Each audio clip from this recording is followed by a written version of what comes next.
நகராட்சி வார சந்தையில் மீன் கடைகளில் ஆய்வு மேற்கொள்ளப்பட்டு அழுகிய மீன்கள் பறிமுதல் செய்யப்பட்டன.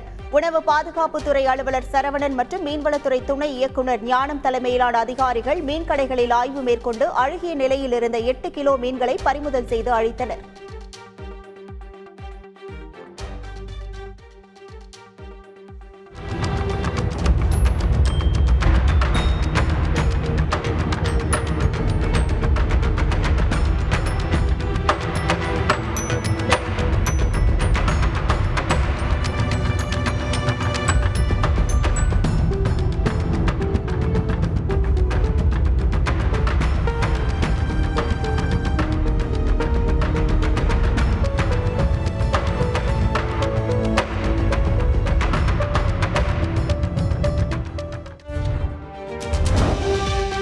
பாதுகாப்புத்துறை அலுவலர் சரவணன் மீன் வியாபாரிகளிடம் ஆப்பிரிக்கன் கெளுத்தி மீன்கள், நாட்டின மீன்களை அழிப்பதில் அவற்றை விற்கக்கூடாது என்று விழிப்புணர்வு ஏற்படுத்தினார்.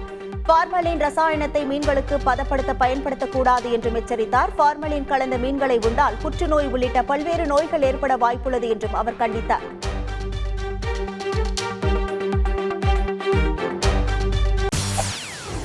செய்திகளை உடனுக்குடன் தெரிந்து கொள்ள உடனே சப்ஸ்கிரைப் பண்ணுங்க.